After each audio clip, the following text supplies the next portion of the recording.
말씀 구약성 신약성경 마태복음 27장입니다.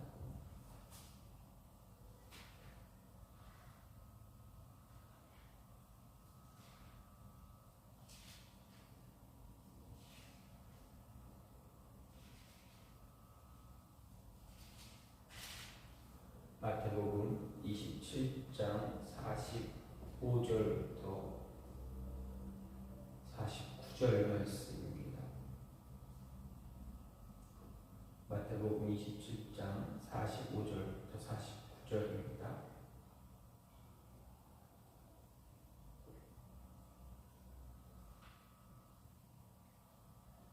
제6시로부터 온 땅에 어둠이 임하여 제9시까지 계속되더니 제9시쯤에 예수께서 크게 소리질러 이르시되 엘리 엘리 라마 사박다니 하시니 이는 곧 나의 하나님 나의 하나님 어찌하여 나를 버리셨나이까 하는 뜻이라.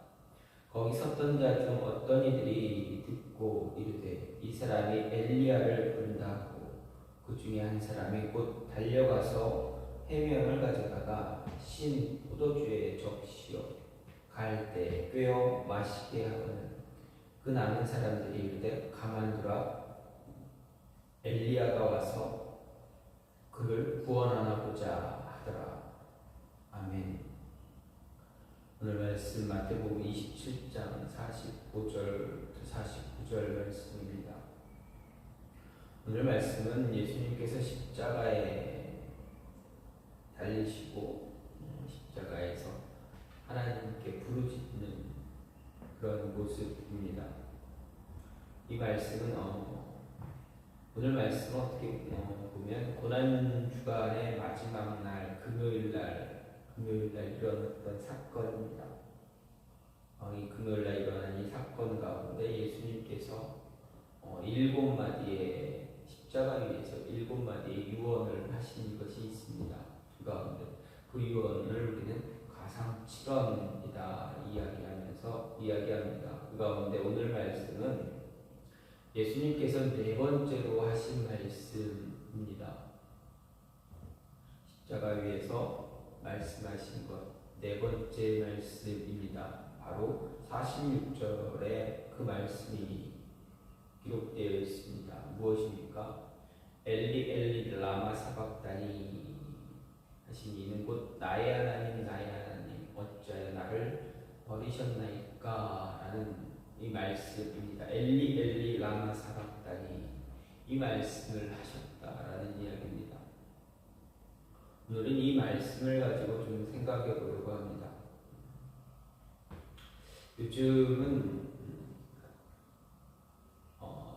요즘 시대가 많이 변해서 예전과 다른 그런 모습이 조금 많이 비춰지고 있습니다. 한 예로 자녀를 위해서 자신을 희생하는 것이 부모의 덕목이다라는 그 예전의 그런 전통적인 가치관이 좀 흔들리는 것 같습니다. 과거에는 어떻습니까? 지금도 이 전통적인 이런 가치관을 그대로 갖고 있는 분도 많이 있지만 이런 모습을 갖고 있지 않는 분도 여기저기서 이제 나타나고 있는 것을 볼 수가 있습니다. 오래전에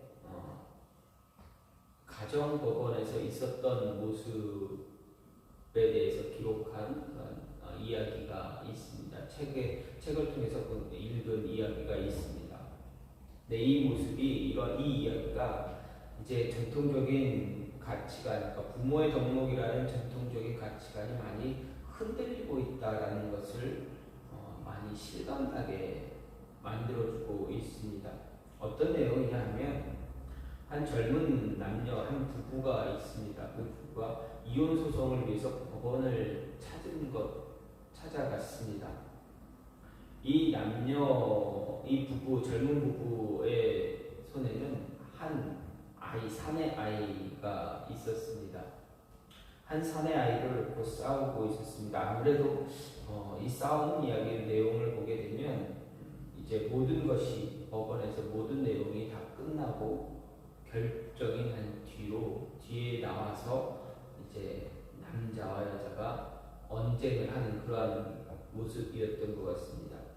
30대쯤 중반되어 보이는 이 젊은 부부들이 법원을 나서면서 이 아이는 내 자식이니 내가 데려가라 이렇게 다투고 있었다라는 이야기입니다. 두 사람이 싸우는 동안 엄마 아빠 손을 꽉 붙잡고 고개를 떨고 있더니 아이 고개를 들지 못하고 울고만 있었더니 어린아이는 엄마 아빠가 말다툼 이제 끝내고 아이의 손을 뿌리친 채 각자 헤어져서 갈 길을 가기 시작하자 이제 까무러칠 듯이 소리 높여 울었습니다. 엄마 아빠가 모두 다 아이의 손을 뿌리치고 놓고 서로 갈 길을 간 것입니다. 그럼 이 아이는 어떻습니까? 엄마 아빠의 그 소리, 그 싸우던 다툼의 소리가 끝나고 자신에게 밀려오는 그 두려움 얼마나 크겠습니까? 이 아이는 그 두려움 때문에 아마도 소리치면서 울었던 것 같습니다. 그리고 울면서 이제 이 아이는 엄마를 찾아갑니다. 울면서 엄마 따라갑니다. 그랬더니 그 아이의 엄마가 소리를 지르면서 아이를 밀어냅니다. 그러면서 한 말이 난 이제 네 엄마 아니야. 네 아빠 쫓아가. 이렇게 소리를 질렀습니다. 하얗게 질린 아이가 멀어지는 아버지를 향해서 달려갑니다. 이제는 엄마가 아닌 아빠를 향해서 달려갑니다. 그런데 아빠도 무섭게 호통을 치면서 얼른 내 엄마 따라가. 난 네 아빠 아니야. 이제는 네 아빠 아니야. 쫓아오지 마. 그렇게 무섭게 호통을 치는 그런 모습이었습니다. 여러분, 이 모습을 상상을 해본다면 어떻겠습니까? 어떤 마음이겠습니까? 저는 상상이 조금 되지 않습니다. 자신의 아이를 놓고 서로 떠미는 이제 그냥 싸워서 그냥 단순히 싸움 때문에 부부 싸움 때문에 아이를 이렇게 하는 것이 아니라 앞으로는 절대 보지 않을 사람으로 인해서 그리고 자신의 아이를 이제 내 아이가 아닌 것처럼 이렇게 싸우는 이 모습은 솔직히 상상하기가 어려운 그런 모습입니다. 참 상상만 한다 해도 이 광경을 상상만 하는 것으로도 좀 마음이 아파옵니다. 그렇게 엄마 아빠 없이 못 사는 어린아이를 매정하게 버리고 떠나서 과연 그 두 젊은 부부가 과연 행복하게 살 수 있겠습니까? 여러분은 어떻게 생각합니까? 만약 설령 그들에게 행복이라는 보상이 주어졌다 할지라도 그 행복은 죄 없는 어린아이의 일생을 완전히 짓밟고 이루어야 할 만큼 가치가 있는가라는 것입니다. 그런데 이렇게 아들이 아버지에게 버림받는 이 가슴 아픈 일이 우리 주변에도 우리 가까운 곳에도 있다라는 이야기입니다. 저와 여러분 아주 가까운 곳에 이러한 모습이 있습니다. 바로 하나님이 예수님을 버리신 사건, 예수 그리스도를 버리신 사건입니다. 이 사건은 우리에게 커다란 충격을 주는 사건입니다. 무엇으로도 표현할 수 없는 그러한 사건이 바로 성부 하나님에 의해 버림받은 성자 예수 그리스도입니다. 이 사건을 버림받은 아들, 이 사건으로 인해서 정말 무엇으로도 표현할 수 없는 우리에게 큰 충격을 준 사건입니다. 버림받은 아들 그리스도, 그분으로 인해서 새로운 삶을 살 수 있는 인생이 바로 우리입니다. 단 한 번의 버림받음으로 세상은 어떻게 됩니까? 새 생명을 얻게 되었습니다. 얼마 전에 며칠 전에 한 국민일보 기사가 있었습니다. 기사를 보았습니다. 인터넷에서 기사를 보다가 제목 때문에 읽어본 기사인데, 최근 미국에서 교회를 떠나는 청년들을 다시 교회로 인도하기 위해서 한 캠페인을 벌이고 있다고 합니다. 그런데 이 캠페인에 들어가는 금액이 자그마치 어마어마한 돈을 들여서 이 캠페인을 하고 있다는 이야기를 들었습니다. 기독교 계통의 어떤 기반을 두었던 한 매체가 사람들로 하여금, 기독교인들로 하여금, 아니면 또 어떤 어디선가 이제 1억 달러라는 거액을 기부받았습니다. 이 1억 달러 하면 얼마나 됩니까? 우리나라 돈으로 거의 100억이 넘는 그러한 돈입니다. 이 금액을, 액수를, 물질을 기부를 받았습니다. 여러 단체나 개인적인 어떤 기부금이 아마 포함되었던 것 같습니다. 어쨌든 이 1억 달러라는 거액을 기부받아서 기독교 기반의 마케팅 대행사에게 캠페인을 하나 의뢰했습니다. 이 캠페인의 특징은 바로 공격적인 복음을 제시하기보다는 먼저 공감을 통해서 대중에게 다가가는 그러한 모습입니다. 우리가 복음을 전한다, 예수 그리스도를 전한다 했을 때 어떻게 합니까? 많은 사람들이 노방전도하는 것을 생각합니다. 예수님 믿으세요. 예수 천당 부신지요. 예수님 믿고 천국 갑시다. 이런 식으로 이렇게 이야기합니다. 이런 모습으로 우리가 전도를 합니다. 일반적인 모습입니다. 그럼 이 모습은 어떻게 보면 믿지 않는 사람들의 입장에 본다면 어떻게 보면 공격적인 그러한 복음 제시입니다. 그런데 이 마케팅, 이 캠페인에서는 이러한 공격적인 복음 제시보다는 먼저 공감을 통해서 일반적인 대중들 그리고 교회를 떠난 청년들을 향해서 이제 다가가는 그런 취지로 캠페인이 광고가 시작이 되었습니다. 미디어 광고를 통해서 대중들과 함께 공감대를 유지하기 위해 사용한 방법입니다. 어떻게 이 마케팅이 어떻게 되어지고 있는가? 이제 간단한 문구와 이제 화면, 영상 등을 촬영해서 이렇게 나오는데 간단한 예를 보게 되면 외로우십니까? 예수님도 외로움을 느끼셨습니다. 라는 이런 문구가 있습니다. 문구와 함께 어떤 광고가 시작이 됩니다. 또 이렇게도 합니다. 당신은 차별받은 적이 있습니까? 예수님도 차별받은 적이 있습니다. 외로움을 느끼고 차별받은 좀 더 와닿는 이야기로 한다면, 와닿는 단어를 한다면 왕따 이렇게 이야기할 수도 있을 것 같습니다. 혹시 왕따 당한 적이 있습니까? 예수님도 왕따 당하셨습니다. 이렇게 공감대를 갖는 그런 짧고 강렬한 문구의 메시지를 통해서 유튜브나 페이스북의 광고판 그리고 TV나 라디오 등에 노출한다는 그런 캠페인입니다. 이런 모습으로 인해서 이제 분노나 염려, 외로움, 차별, 고립감, 어려움, 버림받은 등의 다양한 주제를 통해서 이제 믿지 않는 사람들, 또 예수님을 과거에 믿었지만 지금은 교회에 나오지 않는 그런 청년들을 향해서 그들을 향해 다가간다라는 취지로 이런 광고를 하고 있습니다. 이렇게 시작했다 이야기합니다. 오늘 말씀 역시도 이런 광고와 비슷한 내용이 있습니다. 엄마 아빠에게 버림받은 어린아이처럼 예수님도 성부 하나님, 즉 아버지로부터 버림받은 적이 있다라는 이야기입니다.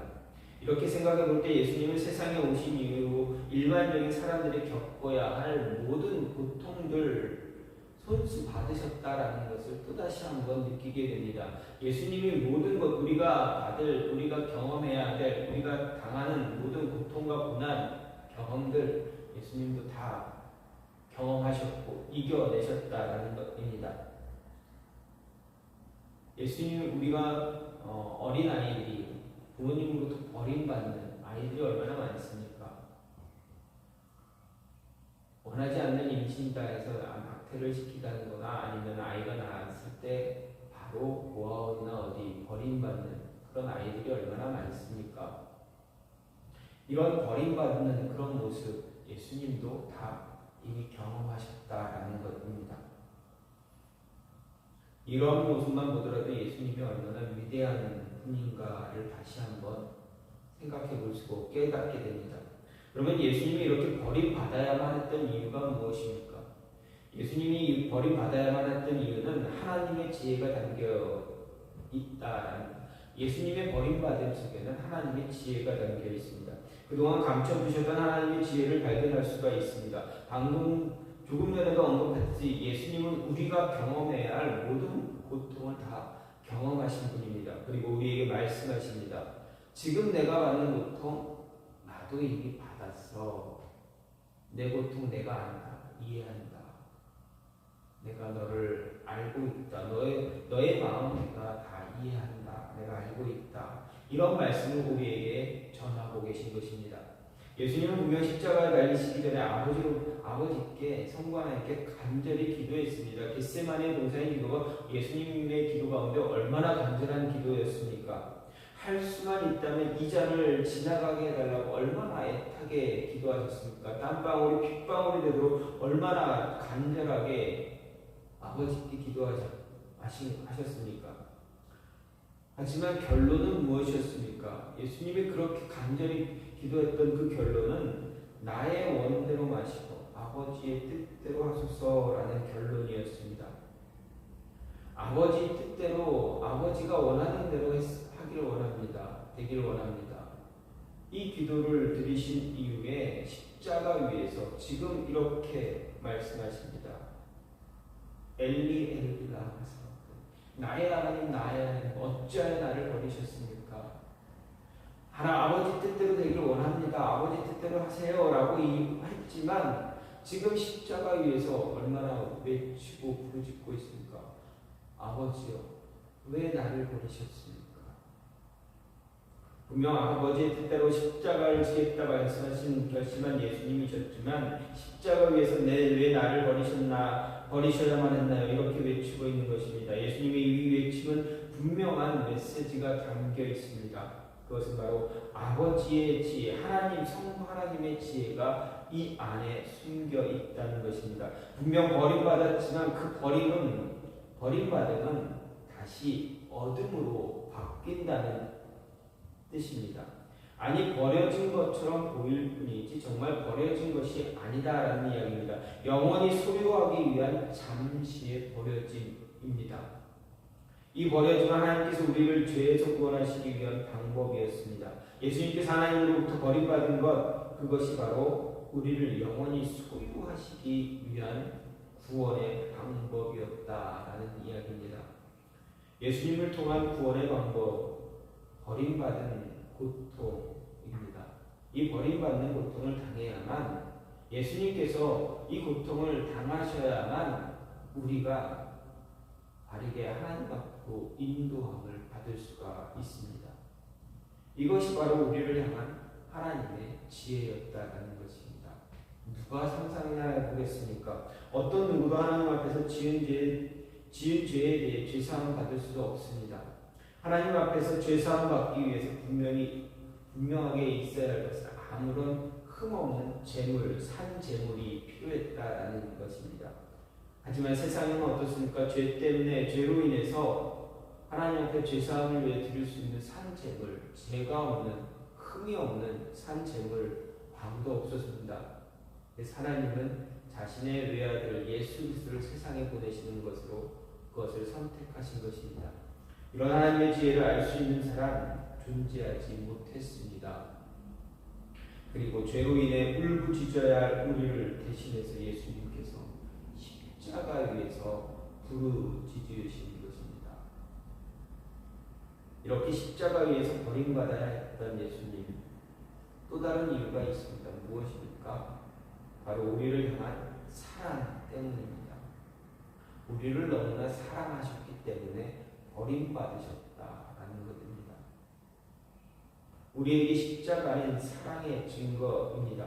우리를 사랑하셨기에 버림받으신 것입니다. 아무런 이유 없이 그저 사랑한다는 그 이유 하나 때문에 버림받고 우리를 대신해서 십자가 위에서 그렇게 부르짖으신 것입니다.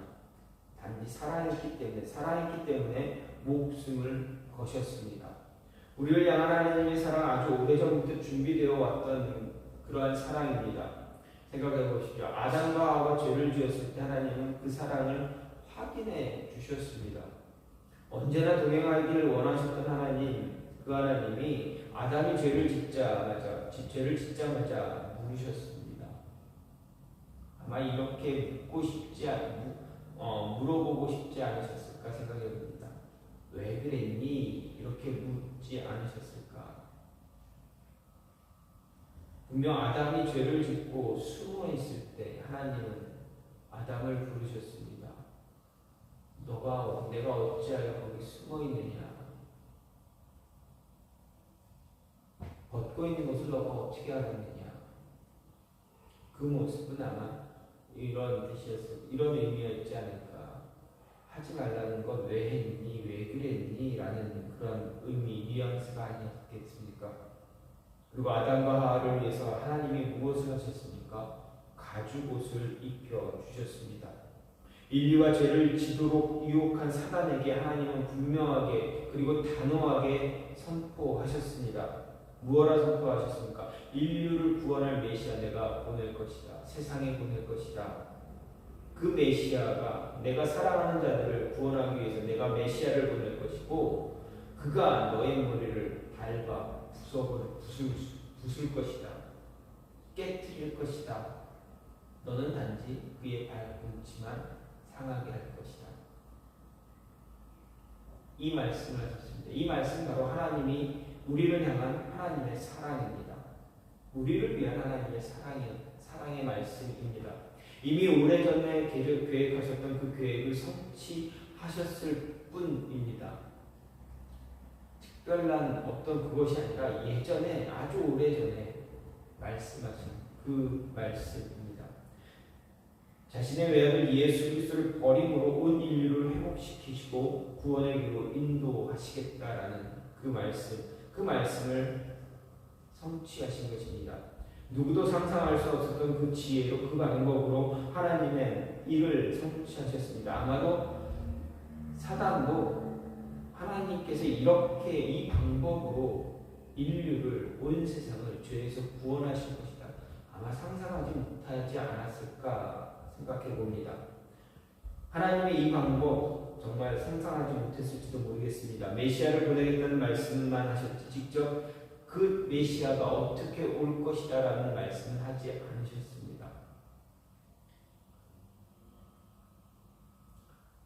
직접 자신의 외아들을 세상에 보낼 것이다 라는 것은 사단도 아마 상상하지 못했을지도 모릅니다. 누구도 상상하지 못할 방법으로 예수님 그리스도를 보내신 하나님은 또 누구도 상상하지 못할 방법으로 구원을 완성하셨습니다. 바로 십자가에서 예수님을 버리심으로 인해서 온 세상을 온 인류를 구원하신 것입니다. 단지 무엇 때문에 그렇습니까? 단지 사랑한다는 이유 하나 때문입니다. 사랑하기 때문에 아들을 죽이신 것입니다. 버리신 것입니다. 우리를 얻기 위해서 아들을 잠시 버리셨습니다. 십자가에서 부르짖는 예수님의 그 절규, 버림받은 그 절규, 그것은 우리를 향한 하나님의 사랑의 외침이다라는 이야기입니다. 내가 너를 사랑한다. 내가 너를 그만큼 이렇게 사랑한다. 내 아들 예수가 십자가에서 그렇게 절박하게 외치는 그 절박함, 그만큼 내가 너를 사랑한다 라는 것이 바로 하나님의 사랑입니다. 예수님께서 십자가에서 하나님 왜 나를 버리셨습니까? 라고 절박하게 부르짖는 그 절박함이 하나님이 우리를 사랑하는 그 크기였다는 것입니다. 여러분 생각해 보십시오. 여러분의 자녀를, 저의 자녀를, 우리 아이를 다른 누군가의 죄를 사하기 위해서 정말 누구도 감당할 수 없는 그 십자가 위에 달리게 한다는 것. 가능하겠습니까? 아무도 그 방법을 채택하지, 그러한 모습을 채택하지 못할 것입니다. 그런데 우리 하나님은 그 방법을 채택하셨습니다. 그리고 우리에게 보여주시고 가르쳐 주셨습니다. 내가 너희를 이것보다 더 사랑한다. 나의 외아들 예수를 십자가에 못 박는 것보다 내가 너를 더 사랑한다. 이 예수가 십자가에서 이렇게 외쳐 부르짖는 이 고통을 감수하면서 겨우겨우 기력을 다해서 외치는 이 모습, 이러한 절박함보다 내가 너희를 더 사랑한다 라는 것을 우리에게 가르쳐주고 있는 것입니다. 예수님께서 십자가 위에서 나의 하나님 어찌하여 나를 버리셨나이까 이렇게 외쳐서 부르짖는 그 절규는 하나님이 우리를 얼마나 사랑하는가를 보여주는 그 모습입니다. 그래서 우리는 이 예수님의 이 외침 잊지 말고 늘 기억해야 합니다. 하나님이 이 외침보다 나를 더 사랑하고 계시지. 이것을 잊지 말고 기억해야 합니다. 오늘 말씀을 보면서 하나님은 예수님을 한번 버리셨습니다. 그 버리는 이유가 있습니다. 우리를 구원하기 위해서입니다. 우리를 사랑했기 때문입니다. 우리가 외쳐야 할, 부르짖어야 할 그런 절규, 부르짖음을 대신 하신 것입니다. 그래서 우리는 늘 기억하면서, 이 말씀을 기억하면서 하나님의 사랑, 예수님의 사랑 잊지 않고 예수님이 원하는 그런 모습으로 우리에게 주신 우리가 가야 할 길, 우리에게 원하는 그 길을 한 걸음 한 걸음 잘 따라갈 수 있는 그런 모습이 저와 여러분 안에 있기를 간절히 소망합니다. 이 시간 같이 기도하기 원하는 하나님, 나를 위해서 버림받은 예수님을 생각합니다. 그 모습, 예수님께서 십자가에서 부르짖었던 그 절규 잊지 않고 내 삶 속에서 하루하루 매일매일의 삶 속에서 기억하면서 하나님의 사랑을 잊지 않게 해달라고 이 시간 같이 한번 기도하는 시간 갖겠습니다.